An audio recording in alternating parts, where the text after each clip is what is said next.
Bonjour à toutes et à tous et bienvenue dans mon podcast Note vocale. Je me pose et je te raconte. Alors je me permets de te faire une note vocale.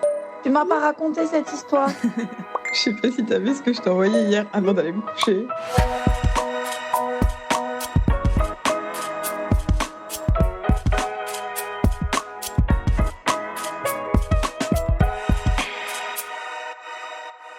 On est vraiment sur un épisode très très chill, une note vocale comme je les aime. Rien qu'entre vous et moi, je suis littéralement allongée dans mon canapé. Fallait pas m'en demander beaucoup plus aujourd'hui. Je me suis fait couler un bon café chaud et je vais répondre à vos questions. C'est la première fois que je fais ça dans mon podcast Note vocale. Je trouvais trop chouette de vous répondre tout simplement. Il y a des questions personnelles, professionnelles, profondes, moins profondes. Comme d'habitude, vous me surprenez beaucoup dans les questions, donc merci pour ça parce que c'est grâce à ça que l'épisode va être chouette, j'en suis sûre. Et donc écoutez, on va commencer avec la première question qui me touche énormément parce que je pense qu'on ne la pose pas assez autour de nous aujourd'hui. Comment vas-tu vraiment? Ça c'est absolument adorable parce que les gens qui demandent comment tu vas n'attendent pas de réponse.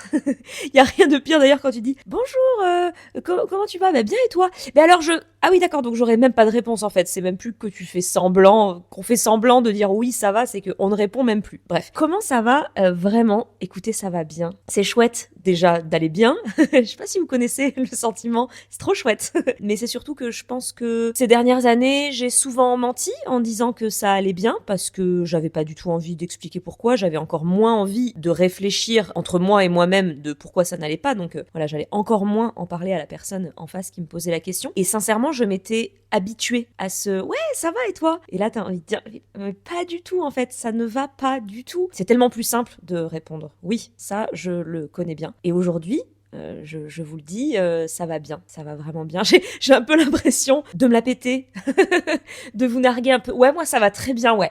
Pourquoi je pense ça? C'est parce que je sais ô combien on peut souvent ne pas aller bien et ça peut être parfois très difficile de remonter la pente. Donc, quand ça va bien, j'ai presque l'impression que c'est un luxe. En tout cas, là, vraiment, si je transpose aux dernières années, pas à toute ma vie, je vais pas jouer la Cosette. J'ai jamais été heureuse dans ma vie, c'est la première fois que j'ai le droit au bonheur, pas du tout. Mais ces dernières années, ça a vraiment pas été facile, dans le sens sentiment profond, vous voyez ce que je veux dire. J'ai foncièrement rien traversé de terrible, pas du tout. Mais voilà. Au fond de moi, ça n'allait pas, et là, je peux le dire, ça va bien. Donc je me sens bien, je me sens alignée, je me sens touchée du doigt des choses que je m'autorisais pas, que j'avais même enfouies, dont je ne me parlais même pas à moi-même, donc c'est trop chouette. Je suis fatiguée, mais que à cause de belles choses, donc de la bonne fatigue, comme on dit. Vous savez, il y a le bon stress, la bonne fatigue, je suis fatiguée, mais ça fait plaisir d'être fatiguée.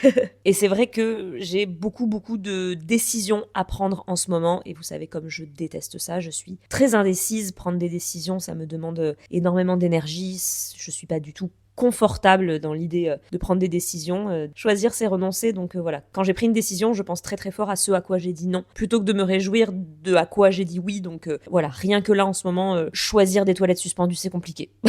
Pour tout vous dire, choisir une moulure de porte, c'est compliqué. Mais par contre, je suis extrêmement reconnaissante d'avoir ce type de problème dans la vie. Ton plus gros défaut est celui de Mathieu et leur gestion au sein du couple. Alors, j'ai beaucoup de défauts. Et d'ailleurs, je me demandais si je vous ferais pas un épisode de podcast sur mes défauts, vous en parler, comment je gère, qu'est-ce que j'en fais, etc. Mais là, je trouvais la question intéressante parce que elle était vraiment plutôt autour du couple. Donc j'ai plutôt envie de vous parler de mes défauts qui sont compliqués, au sein d'un couple. Je dirais que je suis bordélique. Et lui ne l'est pas du tout. Au contraire, il est plutôt, plus qu'être maniaque du rangement, il est surtout maniaque de la propreté. Ça va du coup souvent ensemble, parce que pour nettoyer, il faut ranger. Et moi, c'est ça, je range pas derrière moi. Je ne range pas derrière moi. Donc, je suis plutôt du style à ranger en fin de journée, si ce n'est laisser passer 1, 2, 3 jours. Vous le voyez souvent dans mes weekly vlogs, je me retrouve avec, en tout cas, ma pièce dressing très en bordel, parce que j'ai besoin de ce sas de décompression, et surtout, parce que finalement, c'est ça mon astuce. En fait, c'est c'est beaucoup plus difficile pour lui de vivre avec une bordélique que moi de vivre avec quelqu'un qui aime le rangement, etc. Donc il y a des jours, ça m'énerve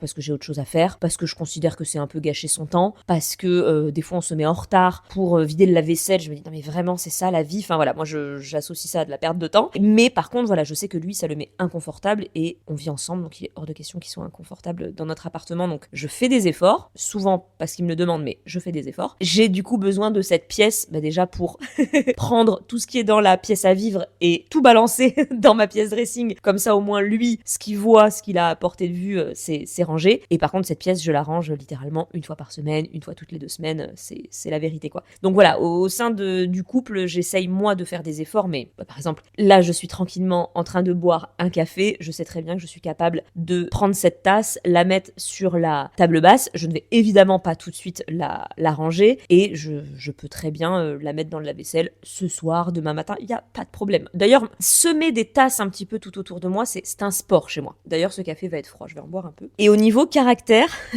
faudra que je valide peut-être avec lui que j'ai le droit de parler de ça. Au niveau caractère, je dirais, alors j'ai eu du mal à trouver le bon mot, ce qui m'énerve beaucoup parce que j'adore choisir les bons mots. Mais ça aussi, ça peut être un... Bon, non mais j'ai plein de défauts. Je pense qu'il faut que je vous fasse un épisode sur mes défauts, mais j'aime qu'on choisisse les bons mots, j'aime choisir les bons mots et j'aime qu'on choisisse les bons mots. Et c'est pas le bon, mais je choisirais irritable. Alors irritable, on a envie de dire, il suffit que tu te détendes et tu seras moins irritable. Non, c'est vraiment un trait de mon caractère, c'est que je suis souvent à fleur de peau, donc vous pouvez dire sensible, limite colérique, voilà, donc on peut très facilement m'irriter, et donc j'ai des réactions inattendues, et donc pour Mathieu, on va parler de cette relation, c'est vrai que c'est très compliqué à gérer, parce que il a vraiment grandi dans une famille calme, posée, on crie pas, on s'engueule très peu, et c'est vrai que moi, c'est tristement souvent ma façon, pas de communiquer, parce que c'est pas du tout comme ça que j'aime communiquer, mais en tout cas de m'exprimer. Et la cocotte est chez moi très souvent déjà très pleine. Donc en fait, pour un simple ton, pour un simple message, pour un simple oubli, pour une simple phrase, je peux dégoupiller. Donc je travaille énormément sur cette colère, cette sensibilité, etc. Mais voilà, c'est pas très évident. Donc là, j'ai envie de dire que on va reparler dans cet épisode de cette sensibilité, mais j'essaye évidemment moi de travailler sur moi. Mais là, pour le coup, lui aussi, il essaye de faire attention, même si on le sait,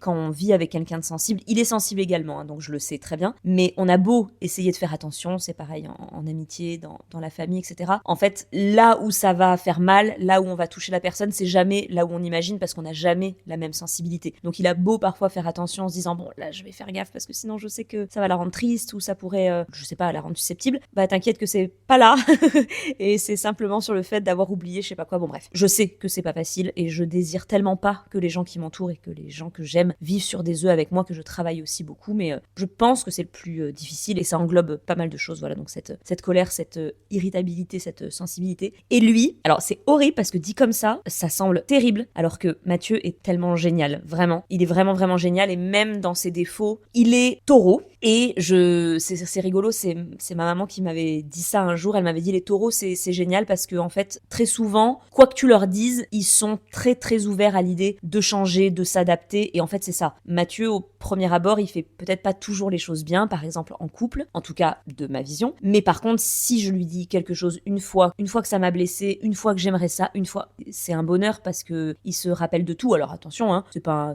un paillasson, c'est pas un tapis, s'il en a pas envie, s'il considère que c'est pas ok, il fera pas, mais voilà, ce que je veux dire, c'est que si un jour je lui dis quoi que ce soit, tu vois, si ça tu faisais ça, ça me ferait très très plaisir, il s'en souviendra. C'est même comique parce que dès le lendemain, il va s'appliquer à essayer de changer autant qu'il peut, et ça c'est très très très mignon en couple, et c'est ce qui me donne aussi envie forcément de moi aussi changer et que la vie soit douce à mes côtés. Mais voilà, j'aurais envie de dire que de base, Mathieu n'est pas quelqu'un d'attentionné. C'est comme ça, c'est vrai que alors les attentions telles que je les entends, c'est-à-dire penser à des petites fleurs, penser à un petit déjeuner au lit, voilà, tout ça, des petites choses qui, moi, dans les moments où je m'y attends pas, ou dans les moments où j'en aurais besoin, pourraient énormément me toucher, mais c'est pas son truc. J'essaye, moi, de pas lui en vouloir parce qu'en fait, on n'est pas tous pareils, et à côté de ça, il a tellement d'autres millions de façons de me prouver qu'il m'aime, qu'il tient à moi, qu'il fait attention à moi, etc. que c'est aussi important de se dire, bon, moi, ça me ferait plaisir d'avoir des fleurs de temps en temps. Moi, ça me ferait plaisir de... il est pas comme ça. Donc, il est peut-être pas attentionné, mais il a ce côté très prévenant, très présent, très aidant aussi, voilà, au quotidien, où vraiment on a un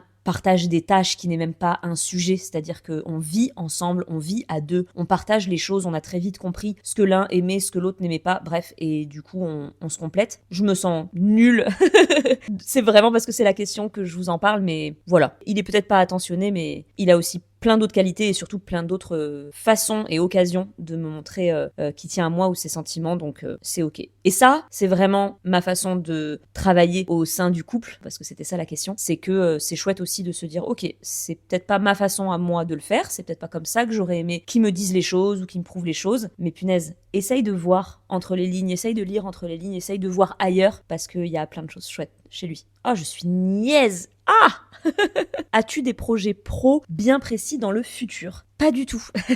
Je sais que j'ai habitué mon entourage et ma communauté à beaucoup de projets chaque année, tous les ans, depuis que j'ai commencé les réseaux sociaux, mais pas là, dit-elle en fabriquant un être humain et en rénovant une maison. Mais voilà, niveau pro, j'avais besoin de ralentir. J'avais commencé d'ailleurs, donc comme quoi les choses sont bien faites, j'avais commencé à ralentir quand même depuis quelques années. Alors, je travaille énormément, mais pas pour des gros projets. Pas pour des gros projets pro. Pas de livres, pas de nouveaux formats cette année, pas de voyage de prévu, pas de co-création. Non.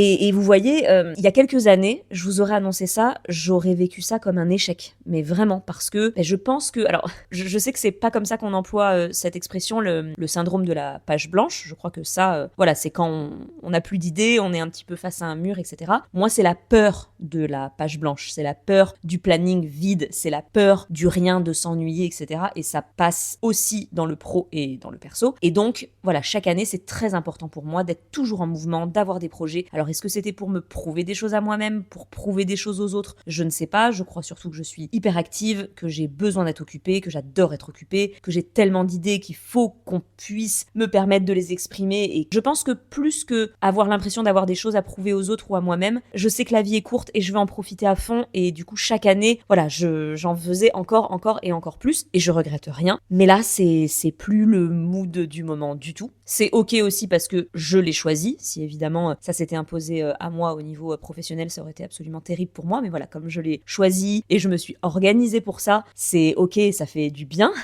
Alors, j'ai encore du travail à faire sur justement le fait de ralentir, de moins travailler, mais quoi faire de ce temps ? Vraiment, je suis très inconfortable avec tout ça. Donc, je travaille encore malgré tout beaucoup. Mais voilà, pas de gros projets. Et c'est fou de me dire que je suis arrivée à ralentir et je suis arrivée à vous répondre que, ah non, cette année, il n'y a pas de voyage, il n'y a pas de livre, il n'y a pas de... Non, désolé, mais pas désolé. Cette année, déjà, je me concentre sur le perso, mais j'ai même pas envie de me justifier. C'est juste que, non, je crois que j'en ai fait beaucoup ces dernières années et c'est pas une pause du tout parce que j'ai vraiment pas l'impression d'être en pause, mais c'est pas du tout comme ça que ça articulera cette année et ça reviendra peut-être. Je me le souhaite même, hein, franchement, mais pas là. Tu ne te lasses pas de ton métier et de toutes les contraintes liées. Pas du tout. Alors déjà, je trouve qu'il y a bien plus de points positifs que de contraintes dans mon métier. D'ailleurs, pour rappel, parce que parfois on me pose encore la question, est-ce que tu fais quelque chose à côté, etc. Non, j'ai créé ma société il y a 11 ans et je crois que j'ai quitté mon dernier boulot en agence en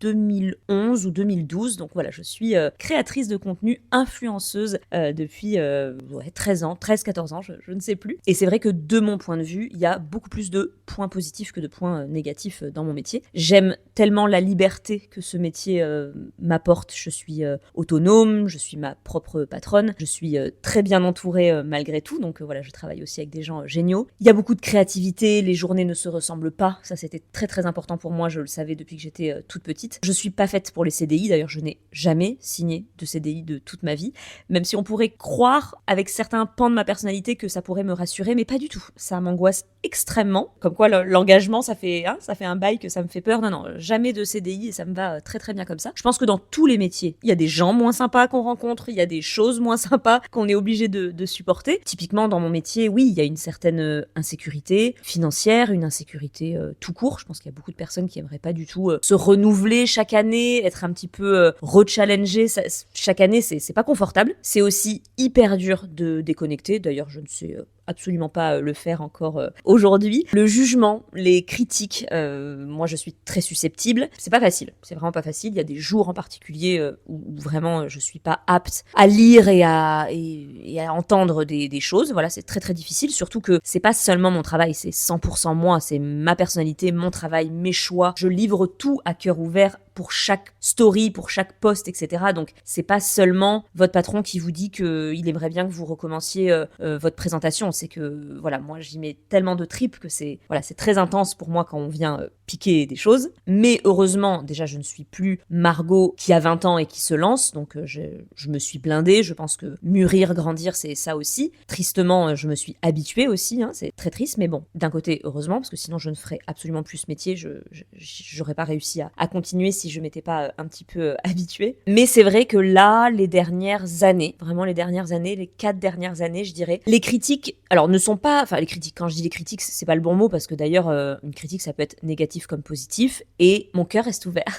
J'essaye vraiment d'accueillir la critique constructive, qu'elle soit positive ou négative, depuis toujours, parce que c'est ce qui fait que je me renouvelle et que j'ai plein d'idées, etc. Donc c'est pas la critique, mais vraiment le jugement pur et dur, les attaques, etc. Voilà, ça c'est difficile, et depuis 4 ans, elles sont très intenses. Alors, elles sont pas plus nombreuses, d'ailleurs elles n'ont jamais été nombreuses, donc ça j'ai énormément de chance. J'ai une personnalité beaucoup plus polémique dans la vraie vie, j'ai envie de dire, et je fais assez attention non pas à ce que je dis, mais là où je mets les pieds, parce que voilà, si on n'a pas envie de rentrer dans des polémiques, si on n'a pas les épaules certains jours, si on n'a pas envie d'y aller et d'avoir ces échanges désagréables, juste on évite certains sujets, donc voilà, ça je fais bien attention à le faire, mais malgré tout, voilà, on peut pas empêcher les gens de juger, de critiquer, d'attaquer, et depuis 4 ans, je sens les gens très à bout, très fatigué, très énervé, très virulent et avec très peu de nuances. Donc c'est vrai que sur des sujets qui pourtant ont toujours été un petit peu touchy, comme je sais pas moi, les marques éthiques, le végétarisme, l'avion, pas l'avion, le tourisme, la surconsommation, ok, très bien, surtout que je suis vraiment en plein dedans, mais waouh, depuis 4 ans, il y a très peu de nuances et parfois les messages que je reçois sont complètement fous, sans compter que un message sur 2, il n'y a pas un bonjour, 4 réponses sur 5, il n'y a pas un merci. Et vraiment, je défie quiconque de venir commenter ce podcast et de me dire tu m'as jamais répondu, tu m'as jamais aidé. J'aide. Vraiment, c'est un métier que j'aime beaucoup aussi pour les échanges qu'on peut avoir. Et moi, j'aime énormément aider, partager les bonnes adresses, etc. Donc ça fait 15 ans qu'on me pose la question sur mon shampoing solide, mon dentifrice, le meilleur restaurant de Saint-Jean-de-Luz alors que tout est à la une. Il n'y a pas de souci. Je vous répondrai toujours. Mais il n'y a pas un bonjour, il n'y a pas un merci, il n'y a pas un au revoir. Mais bon, voilà, ça fait partie des petites contraintes de mon métier, comme on disait. Et heureusement, il y a aussi plein de choses qui ne me touchent pas. Je jalouse pas le travail des autres et surtout je ne me compare pas. Et je le précise parce que je pense que pour ceux et celles qui, voilà, chacun ses défauts, qui sont comme ça dans ce métier, sur les réseaux sociaux, ça doit être terrible parce que pour ça, les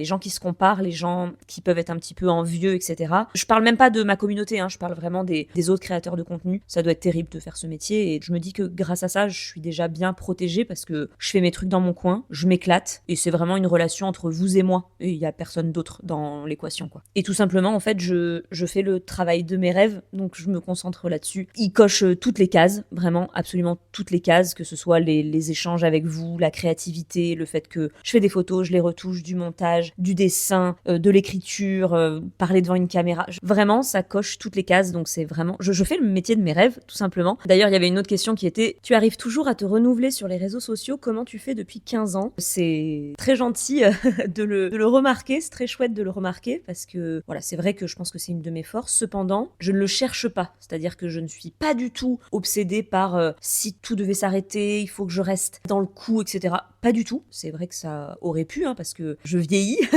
il y a eu plusieurs générations de créateurs de contenu depuis que j'ai commencé et ça ne s'arrête pas puisque les créateurs de contenu commencent toujours de plus en plus jeunes et c'est ok, franchement, que jeunesse se fasse. C'est pas un stress parce qu'en fait on grandit toutes et tous ensemble ressemble. Donc en fait, encore une fois, je fais mes trucs dans mon coin avec ma communauté et les sujets qui nous lient et qui nous ressemblent. Donc c'est complètement ok de laisser d'autres générations continuer et faire les choses différemment. Et je cherche absolument pas à prendre le train en marche, à ne surtout pas louper une course, etc. C'est pas une course. J'ai pas de stratégie, ni à court terme, ni à long terme. Je réfléchis assez peu à tout ça. Je suis hyper spontanée, naturelle. Voilà, il se passera ce qui se passera. Et surtout, je fais ce qui me plaît. Je pense qu'avant tout, je reste une consommatrice de contenu. Donc en fait, je fais ce que j'aime aussi retrouver sur les réseaux sociaux. Il y a des plateformes sur lesquelles je n'irai pas alors que je sais qu'il y a de l'enjeu ou que tout se passe là-bas. Je pense par exemple à Twitch. Il y a énormément de gens qui vont sur Twitch. C'est quelque chose qui aurait pu me plaire. Je crois que c'est beaucoup de contenu en live. Vous savez comme j'adore les lives sur Instagram. Mais pas envie, pas la force, ça m'attire pas, je vais pas le faire pour le faire. Donc ça a été le cas pour plein de choses comme ça. Et puis d'autres, j'ai vu des plateformes se créer, j'ai vu des gens créer des choses sur des plateformes et je me suis dit, j'irais bien moi aussi. Et ça m'a plu, ça me plaît pas, ça vous plaît pas. Franchement, je me fais confiance et pour le moment, ça fonctionne très bien comme ça. En tout cas, je continue à m'éclater. Sans stratégie, ça me va bien comme ça. As-tu une bucket list? Alors, j'ai dû y réfléchir un petit peu parce que je pensais avoir ça quelque part dans mes notes, mais alors soit je l'ai effacé, soit je n'en ai pas, visiblement. Alors que c'est rigolo parce que dans les sujets de podcast que j'aimerais enregistrer un jour, il y avait ma bucket list. Donc un jour, je me poserai longuement pour, pourquoi pas vous faire un épisode là-dessus, mais j'étais contente de voir qu'il y avait pas tant de choses qui me venaient là pour vous faire ma bucket list. Non pas que j'ai tout coché, tout vécu, mais je suis pas une grande rêveuse, pas beaucoup de regrets, etc. Donc en fait, je crois que voilà, ma bucket list ne sera jamais immense, mais c'est important quand même d'avoir des rêves, des objectifs, même si ça ne drive pas beaucoup ma vie, c'est pas vraiment un moteur pour moi. Mais le premier truc qui m'est venu, ça c'est certain, c'est vivre par exemple 1 an à l'étranger. Bon, maintenant que je suis enceinte, ce sera pas pour tout de suite parce que je préférerais me dire que j'attendrai que cet enfant soit un petit peu plus grand pour par exemple s'en souvenir et en profiter avec nous. Je sais que c'est pas quelque chose qui habite énormément Mathieu, mais je pense qu'il me suivrait avec une ville sur laquelle on se mettrait d'accord. Pourquoi pas échanger une maison, voilà, ce serait trop chouette. Moi, instinctivement, je dirais le Canada. J'aurais pu dire aussi le Japon pour carrément faire quelque chose de très dépaysant, mais non pas que Mathieu serait pas heureux là-bas, mais voilà, il est beaucoup moins attiré par l'Asie, même si je suis convaincue qu'il aimerait ce pays, sauf que le Japon est très différent du reste de l'Asie. Mais je sais que il adorerait le Canada, qui ne connaît pas. Il adorerait cette proximité avec la nature, les gens sont tellement gentils et je trouverais que ce serait génial de découvrir des saisons si différentes, contrairement à ici au Pays Basque. Donc vivre 1 an à l'étranger, m'expatrier, j'aimerais énormément. J'ai mis aussi ouvrir un lieu. Je sais pas si je le ferai. Alors autant je serais très triste de pas avoir un jour vécu à l'étranger, autant si je n'ouvre jamais un lieu, ce sera pas grave. Mais voilà, quelque chose autour de la nourriture, des rencontres, du partage. Voilà, est-ce que c'est un café, un restaurant, un tiers-lieu, je sais pas trop, mais voilà, j'aimerais beaucoup. Et proposer quelque chose autour du Pays Basque dans le tourisme, voilà, tenter une aventure. Alors je sais pas exactement sous quelle forme, j'ai plein d'idées, j'ai toujours eu énormément d'idées, parce que finalement le seul sujet que j'ai toujours gardé en fil rouge sur le blog et mes réseaux sociaux, c'est le Pays Basque et les bonnes adresses, donc pourquoi pas. Donc je garde ça dans un coin de ma tête, que ce soit pour bientôt ou pour une reconversion, pourquoi pas. Et j'ai écrit acheter un appartement à ma maman, c'est vrai que la mettre un jour à l'abri et qu'elle se sente bien, voilà, ce serait vraiment chouette. Je suis pas obsédée par l'idée et elle non plus, mais ouais, ce serait une belle façon de la remercier pour plein de choses. Peux-tu nous parler plus de ta sensibilité, comment tu la vis et comment tu te moques du regard des autres? Bon, là aussi, j'ai déjà fait une longue vidéo sur mon hypersensibilité sur YouTube. Si jamais c'est un sujet qui vous intéresse, c'est une vidéo qui continue à tourner avec des commentaires hyper beaux sous cette vidéo, voilà, de gens que ça aide, qui se reconnaissent, etc. Donc c'est une vidéo que j'aime beaucoup. Mais pour vous répondre, alors le regard des autres, je crois que j'en ai jamais souffert. Le regard des autres au sens littéral, je m'en suis toujours amusée, au contraire. Vraiment, je pense que depuis toute petite, je suis quelqu'un qui aime se faire remarquer, qui parle fort, c'est pas pour rien, qui porte des tenues colorées. Voilà, je sais que collège, lycée, on a été nombreuses et nombreux à se chercher au niveau style et à oser plein de choses, mais voilà, moi j'aimais beaucoup porter de la couleur, dessiner sur mes vêtements, faire des do-it-yourself, des customisations, etc. Je savais, en un sens, que j'aurais un métier sur le devant de la scène. Je pense que les métiers se divisent en plein de choses, grâce à nos qualités, nos défauts, nos envies, mais pour moi, la première chose, c'est les métiers de l'ombre et les métiers de la lumière. Ni l'un ni l'autre n'est mieux et chacun a besoin de l'autre. Hein. On est bien d'accord. Mais voilà, j'ai toujours ressenti que j'aurais un métier du côté de la lumière. C'était pas très facile à m'avouer et à avouer aux autres parce que, à contrario, tous les gens de ma famille, vraiment, je cherche tous les gens de ma famille ont un métier côté ombre. C'est pas du tout des gens qui parlent facilement d'eux, qui se mettent en avant, qui se font remarquer. Donc pas très très facile. Pas le vilain petit canard, mais voilà, pas toujours comprise et assez différente par rapport aux autres personnes de ma famille. Mais bon, voilà, je pense que tout le monde l'avait bien remarqué depuis longtemps de toute façon. Donc ça a été accepté par tout le monde, donc ça c'est cool. Et par contre, si on parle des gens que j'aime, là, le regard de l'autre est important, ou en tout cas l'avis de l'autre est important. L'autre est important, tout simplement. C'est-à-dire que là, par contre, je fais attention à ce qu'il va ressentir, à le savoir heureux, à savoir que je l'ai pas froissé. Je fais très attention à l'autre par contre, et surtout quand c'est des gens qui me sont proches, parce que j'aimerais vraiment pas qu'ils aient des choses à me reprocher et ça me rendrait extrêmement malheureuse. Encore une fois, à cause de tous mes défauts, je suis sûre que je fais, voilà, qu'il y a plein de choses qui m'échappent, mais je sais que c'est quelque chose que j'ai toujours en tête, c'est faire très attention aux gens qui m'entourent, aux gens que j'aime. Pour ce qui est de ma sensibilité, je pourrais approfondir le sujet hein, si vous le souhaitez dans un autre épisode. J'ai l'impression que j'arrête pas de dire sinon je ferai un autre épisode, mais j'ai tellement d'idées d'épisodes de podcast, donc n'hésitez pas à me souffler ça. Mais voilà, pour ce qui est de ma sensibilité, je pense que d'année en année, je la découvre, je mets des mots dessus, c'est même la plus belle chose qui me soit arrivée, parce que avant, être sensible, être gentil, c'était pour les faibles. J'avais très très peu de respect pour les gens qui justement assumaient, c'est même pas assumer, parce que je partais du principe qu'il y avait des gens gentils et des gens moins gentils, et surtout il y avait des gens sensibles et des gens pas sensibles. Et moi j'étais en mode non, je suis pas sensible. Rien que l'idée de pleurer devant quelqu'un, c'était absolument inconcevable. Et en fait, accepter ma sensibilité, c'est peut-être une des plus belles choses que j'ai pu faire dans ma vie, que j'ai pu m'offrir. Typiquement, je sais que Mathieu, qui est quelqu'un de sensible, qui est quelqu'un de gentil, ne m'aurait absolument pas intéressé, ne m'aurait absolument pas plu il y a 10 ans. Moi-même, je n'étais pas la même personne il y a 10 ans. Donc voilà, c'est vraiment vous dire à quel point j'ai changé et je laisse de la place de plus en plus à cette sensibilité. J'apprends à la comprendre. Et au début, je sais que je voulais juste l'exprimer et que les autres s'adaptent en mode je suis sensible, ok. Donc voilà, maintenant adaptez-vous, vous le savez, faites attention à moi. Aujourd'hui c'est encore différent. Je pense que, alors déjà je suis beaucoup plus entourée par des gens sensibles, parce que accepter sa sensibilité c'est aussi accepter et même chérir celle des autres. Donc je suis beaucoup plus entourée par des gens sensibles aujourd'hui, et j'essaye moi aussi de m'adapter à eux, parce que c'est pas que dans un sens. Donc aujourd'hui voilà, ma sensibilité, j'apprends à cohabiter avec celle des autres aussi, et je m'adapte aux autres, les autres s'adaptent à moi et je m'adapte à moi.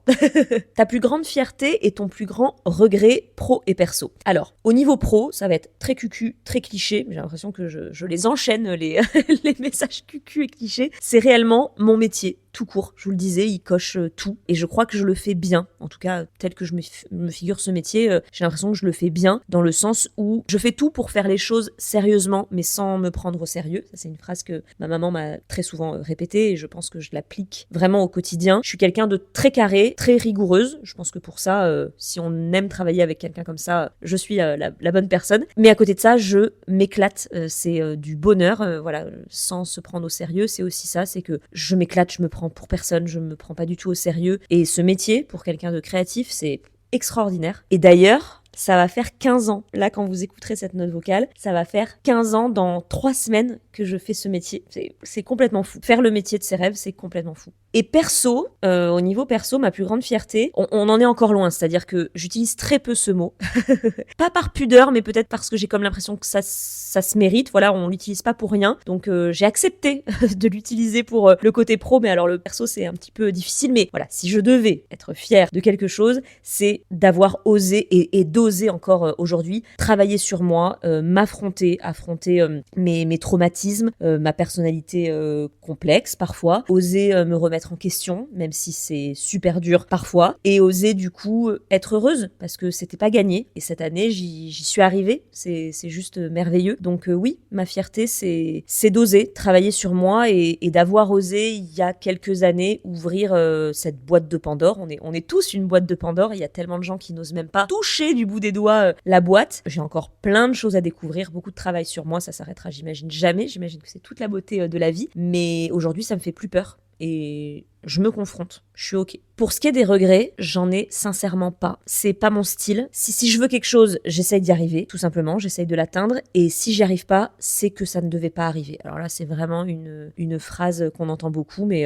les choses arrivent par hasard et les choses qui n'arrivent pas et c'est pas un hasard. S'il y a quelque chose que j'ai pas pu atteindre, je comprendrai plus tard pourquoi et j'accepte tout. Donc je suis pas du tout dans le regret. Donc très sincèrement, pro comme perso, il y a rien qui me vient. Ton rapport avec l'océan depuis ton retour au Pays Basque, elle est assez jolie cette question. Alors il n'a absolument pas changé puisque j'ai toujours été une fille de l'eau. J'ai toujours aimé passer beaucoup de temps dans l'eau, près de l'eau. Ça m'a toujours manqué en habitant à Paris. Ça me manquait de plus en plus. Mais voilà, j'ai toujours été comme ça. C'est juste que le fait d'avoir quitté l'océan et la proximité à l'océan m'a fait m'en rendre compte encore plus. Et depuis que je suis ici, je chéris cette proximité à l'océan parce que voilà, j'ai vécu très très longtemps sans. Donc c'est encore plus chouette parce que je me rends compte à quel point ça m'a manqué et que j'en ai besoin. Je pense que j'ai besoin de voir l'océan, j'ai besoin de sentir les embruns, j'ai besoin d'aller à la plage souvent. Et c'est rigolo parce qu'il y a quelques jours, et je crois que c'est pour ça que j'ai retenu cette question, j'en parlais avec ma maman, on parlait de la vue qu'on peut avoir depuis la fenêtre de sa maison, de son appartement. Et c'est vrai que moi, plus que la vue, plus que le paysage, ce que j'ai réalisé, quand on discute avec ma maman des fois pendant 1 heure, 2 heures au téléphone, je réalise plein de choses, c'est pas tant la vue au sens strict, c'est la perspective. Pour moi, ce qui est hyper important, c'est d'avoir le champ large, c'est d'avoir de la perspective. À Paris, j'avais de la chance, le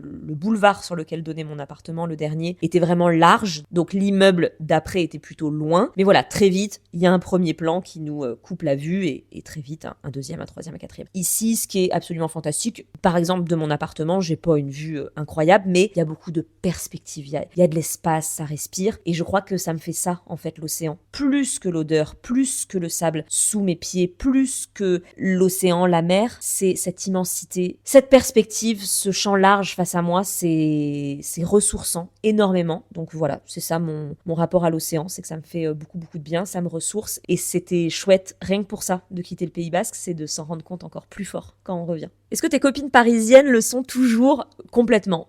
Franchement, je suis contente de dire que l'amitié à distance, ça fonctionne, en tout cas avec les gens avec qui ça devait fonctionner et les amis, les vrais. Mes copines parisiennes sont restées mes copines parisiennes, c'est-à-dire qu'on prend de temps en temps des nouvelles. Je vais peut-être pas les voir à chaque fois que je vais à Paris, mais en tout cas si je les croise à un événement ou si on prend le temps de déjeuner ensemble, prendre un café, je suis ravie. Et pour ce qui est de mes amis, voilà, on s'écrit tous les jours, des fois pas pendant quelques jours et c'est ok. On s'appelle. D'ailleurs, je remercie celles qui sont à ces téléphones. Je suis pas quelqu'un qui prend son téléphone très facilement, mais par exemple, Lola, c'est quelqu'un qui est très téléphone. Je pense qu'elle prend de mes nouvelles facilement toutes les semaines, tous les 10 jours, que ce soit pour quelques minutes ou même beaucoup plus longtemps au téléphone. Et ça entretient tellement notre amitié. Et voilà, mes amies, je sais que je peux compter sur elles, qu'elles sont là, elles viennent, j'y vais. Là, quand vous entendrez ce podcast, je viendrai d'arriver à Paris pour quelques jours, donc je suis trop contente. Et comme je le dis souvent, peut-être qu'on se voit moins, mais on se voit mieux parce qu'on sait que c'est précieux, on sait pas quand est-ce que la prochaine visite sera, donc on prend le temps d'un long dîner, on prend le temps de faire une activité, on prend le temps de se voir pour de vrai et pas en coup de vent, et c'est génial. Donc franchement, oui,